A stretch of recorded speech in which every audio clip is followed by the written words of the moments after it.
Under the CDSA, the Controlled Drugs and Substances Act, marijuana is a Schedule II substance.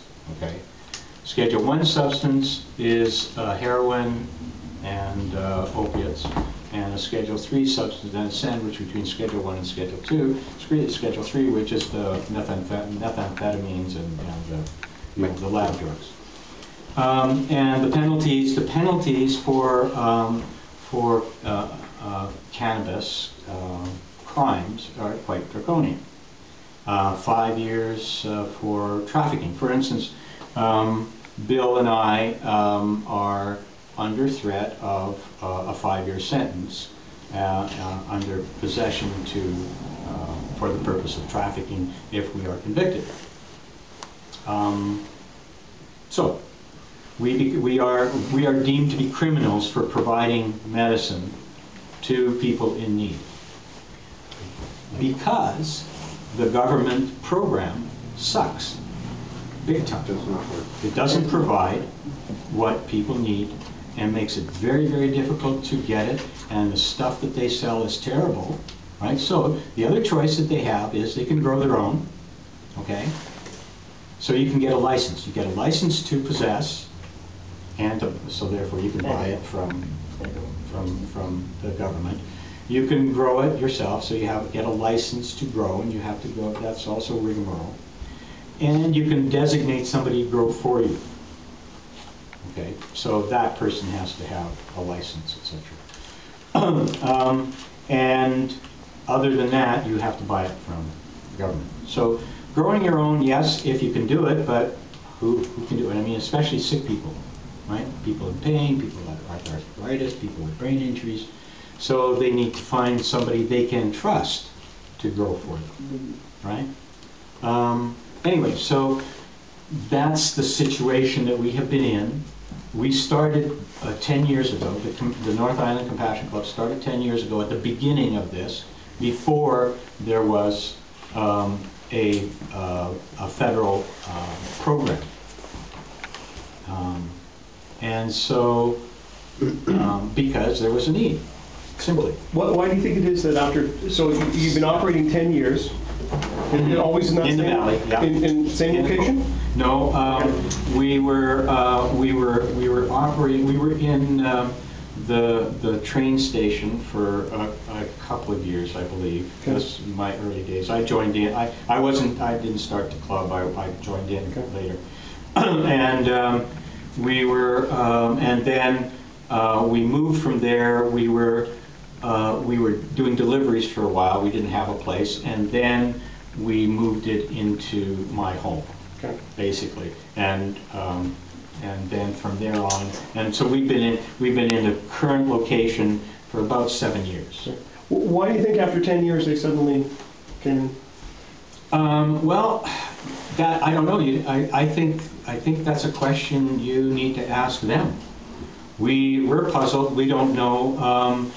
They're all kind of, I mean, we can conjecture, we can speculate, but really it's up to them. Nothing like this has ever happened before? Well, there are other compassion clubs that have been but to this particular rated. club? Well, actually not to the club, but to the founder of the club, who was growing, she was growing medicine for the club and for a person who had a license. She was a designated grower for him. His license ran out, and the next day she got raided. Which is a problem, by the way, with these licenses to grow and for designated growers to grow. And that is that part of the problem has been that Health Canada has taken forever to process licenses. The backlog has been like 6 months, okay?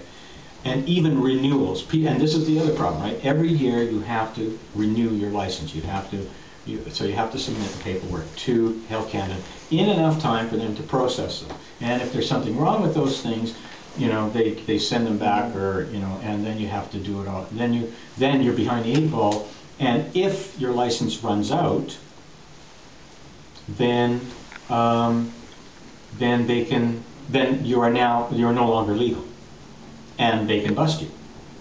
And there have been people who have been busted after their licenses expired in the country.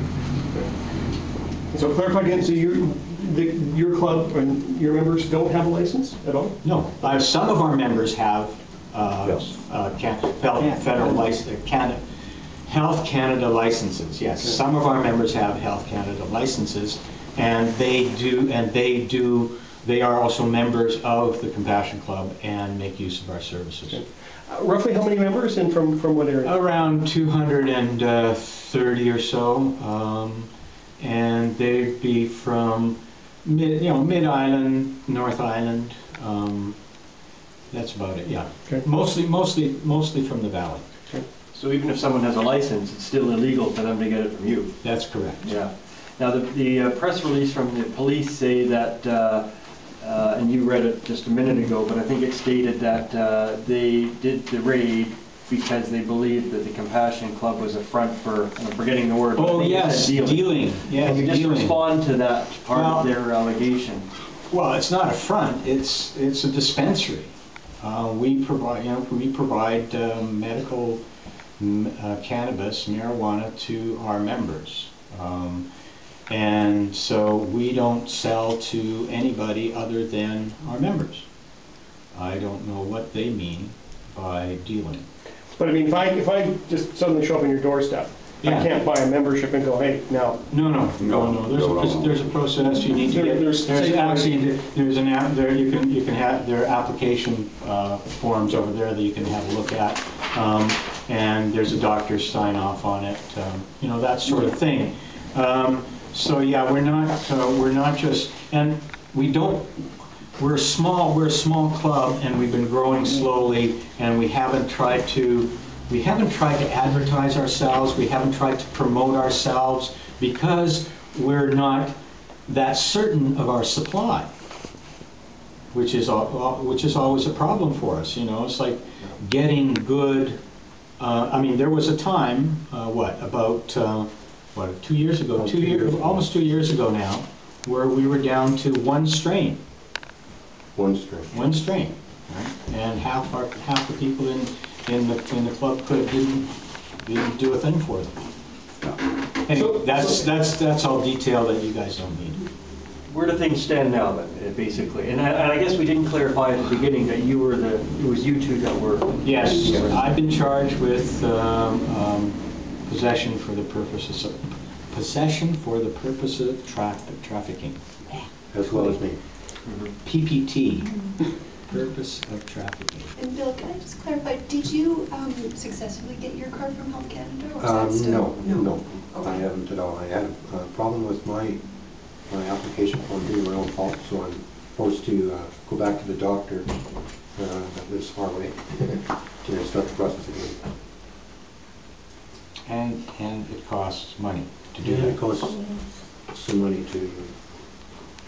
So where do things? So that's the other thing. I mean, that's the other thing is the cost. I mean, there are a number of costs here. I mean, not just in terms of people's health and well-being, but the cost of this medicine is it's way too much because it's illegal. So people who need it desperately, especially poor people, can't afford it. And people who need to get licensed need to come up with $50, $100, maybe $500 to get their license. Poor people can't do this. Right? This is not covered by medical.